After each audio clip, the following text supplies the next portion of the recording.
नमस्कार दोस्तों, आप देख रहे हैं लोक निर्णय। मैं अरविंद कुमार। आज मैं एक ऐसी समिति का आखिर उजागर करूंगा कि जहां पे चुनाव हुआ नहीं और निर्वाचित घोषित कर दिए गए। जी हाँ, हम बात कर रहे हैं हल्दी मल्टीपर्पज सहकारी समिति फूलबाग, जो विश्वविद्यालय परिसर में स्थित है, यानी पंत विश्वविद्यालय परिसर में स्थित है। इस समिति में चुनाव हुआ नहीं और निर्वाचित घोषित कर दिए गए। जब राजेश कुमार ने शासन में शिकायत की कि चुनाव हुआ नहीं और ये समिति इलीगल तरीके से संचालित हो रही है, इसके बाद जांच बैठी। जांच के बाद भी जब कार्रवाई नहीं हुई तो राजेश कुमार ने जांच रिपोर्ट सूचना के अधिकार में मांगी। जो सूचना में उपलब्ध कराई गई है जांच रिपोर्ट, उस रिपोर्ट के मुताबिक उसमें उल्लेख किया गया है कि 2022 29 नवंबर को चुनाव हुआ और 30 नवंबर 2022 को निर्वाचित घोषित किए गए। इस जांच रिपोर्ट के मुताबिक इसमें 7 लोग जो है निर्वाचित हुए हैं, सभापति, उपसभापति और अन्य। रिपोर्ट में बताया गया है निर्वाचन अधिकारी द्वारा तराई विकास सहकारी संघ लिमिटेड रुद्रपुर के सामान्य निकाय के गठन के लिए समिति के प्रतिनिधि के रूप में 30 नवंबर 2022 को जारी किए गए घोषणा पत्र के अनुसार जितेंद्र सिंह और सतीश पाल को निर्वाचित घोषित किया गया। अब जब यह सूचना सतीश और जितेंद्र को जानकारी लगी तो उन्होंने आनन फानन में शासन को पत्र भेजकर कहा है कि इसकी जानकारी उन्हें नहीं है। मैं एक शॉर्ट में बताना चाहूँगा कि जो जितेंद्र और सतीश ने शासन को पत्र भेजा है उसमें उन्होंने शॉर्ट में लिखा है कि उक्त प्रकरण मेरे संज्ञान में नहीं है, न ही मेरी सहमति ली गई है और न ही किसी प्रकार का कोई चुनाव हुआ है। उस उक्त घोषणा पत्र में मेरा नाम किस आधार पर जोड़ा या अंकित किया गया है, यह पूर्ण रूप से असत्य एवं निराधार है। ये जितेंद्र सिंह और सतीश ने जो लेटर भेजा है मैं उसकी बात कर रहा हूँ। जब जो है इसके बावजूद भी अभी तक कार्रवाई नहीं हुई, राजेश कुमार ने शासन को फिर पत्र भेजा है और सहायक निबंधक सहकारी समिति उधम सिंह नगर को भी उन्होंने शिकायत पत्र सौंपी है इसकी कार्रवाई को मांग को लेकर के। जब इस मामले में हमने जो है राजेश कुमार जी से बात की तो उन्होंने बताया कि यह समिति गलत तरीके से संचालित हो रही है और चुनाव भी नहीं हुए हैं, लेकिन अभी तक जो है कार्रवाई नहीं की गई है और उन्होंने कहा कि हमने फिर शिकायत की है शासन में। आइए हम बात करते हैं राजेश जी से कि वह समिति को लेकर, चुनाव को लेकर क्या कहते हैं। आइए हम बात करते हैं राजेश जी से। विकास भवन में कई बार जो है सहकारिता डिपार्टमेंट में शिकायत पत्र दिए हैं और इस पर क्या कार्रवाई हुई, आइए हम बात करते हैं। राजेश जी, क्या मामला है?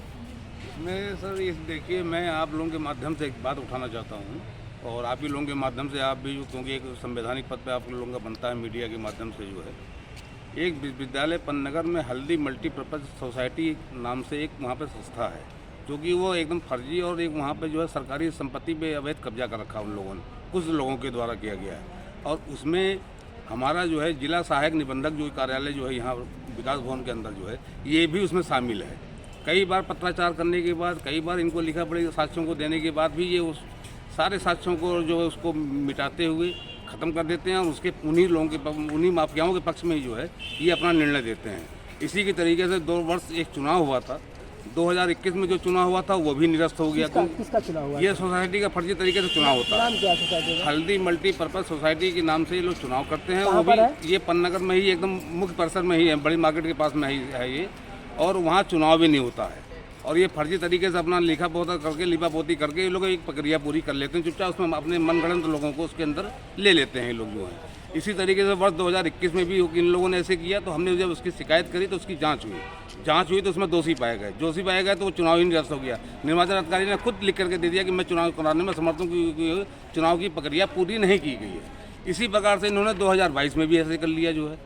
2022 में भी जब किया तो उसमें जितेंद्र कुमार सिंह और एक जो है सतीश पाल सिंह के नाम से इन्होंने, जब उनको पता चला कि भाई हम लोगों को इसमें नाम कार्यकारिणी में लिया गया है, उन्होंने भी लिख करके विरोध कर दिया भाई कि इसके ये किया कि हमको जो है किसी प्रकार की कोई इसमें जो है ना हमसे सहमति ली गई है, ना हमको इसमें मालूम है, ना हमें कुछ भी प्रक्रिया के बारे में पता है। इसलिए जो भी इसमें हमारा नाम दिया गया है और यह चुनाव प्रक्रिया में ये हमारा गलत दिया गया है। इसकी शिकायत मैंने निबंधक को भी इन लोगों ने करी देहरादून। इसकी शिकायत जो है आज जिला सहायक निबंधक कार्यालय को भी कर दी गई है। अब देखते हैं इसमें क्या कार्रवाई करते हैं ये लोग। क्या आपको देहरादून में भी जाना बुलाया गया है? हाँ जी हाँ, मैंने इस पर हुआ क्या तो मैं बताऊँ आपको। विश्वविद्यालय प्रशासन से जब हमने इसकी संज्ञान लेने की बात करी, प्रशासन ने फिर निबंधक कार्यालय को 4 पत्रों को लिखा, उत्तराखंड के निबंधक कार्यालय को जो है। लेकिन वहाँ पे बैठे एक MP त्रिपाठी जी हैं, संयुक्त निदेशक या संयुक्त के उसमें पद पे, वहाँ निबंधक के पद पे बैठे हुए हैं, उनके द्वारा भी जो है कोई जांच गंभीरता से नहीं लिया गया जो है।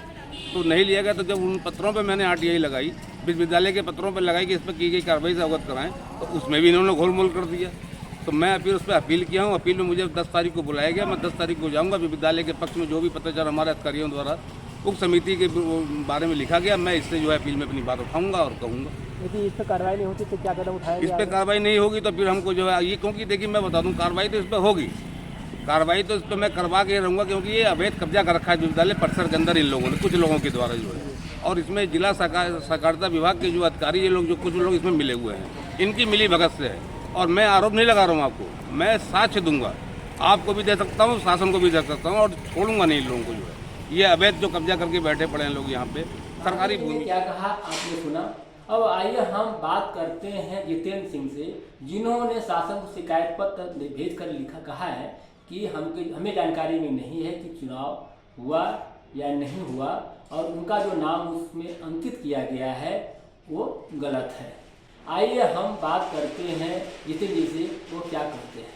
जितेंद्र जी बताइए, किस तरह का आपने शिकायत पत्र भेजा है देहरादून, क्या मामला है? ये हल्दी मल्टी पर्पज़ का जो चुनाव हुआ था, मेरी संज्ञान में नहीं था, और मैंने अभी देखा तो मेरा भी नाम उसमें मेरा सम्मिलित किया गया है। और मुझे 2022 में जो इसमें चुनाव हुए थे, इसके बारे में मुझे कोई खास जानकारी थी नहीं। इस वजह से मैंने जब अपना नाम देखा तो मैंने शिकायती पत्र अपना भेजा देहरादून को। तो कैसे पता चला कि आपका नाम जो है उस चुनाव में आपको निर्वाचित घोषित किया गया था? वो मेरे पास मेरे एक मित्र हैं राजेश सिंह, उनके द्वारा RTI में खुलासा किया गया था, उसमें मैंने अपना नाम देखा था, तो तब मैं देखा कि उसमें मेरा भी नाम है। तो जो आपने शिकायत की है कि आपका नाम गलत तरीके से दर्ज कराया गया, तो इसके खिलाफ कोई आप शिकायत? हाँ, मैंने एक शिकायती पत्र देहरादून निर्वाचन को भेजा है। जितेंद्र जी ने क्या कहा आपने सुना। जब हम इस मामले में सहायक निबंधक सहकारी समितियां उधम सिंह नगर हरिश्चंद्र खंडोरी से जानकारी लेने के लिए बात की, तो उन्होंने कहा कि वह इस मामले में कुछ नहीं कर सकते हैं, जो निर्वाचन अधिकारी है वही बता सकते हैं।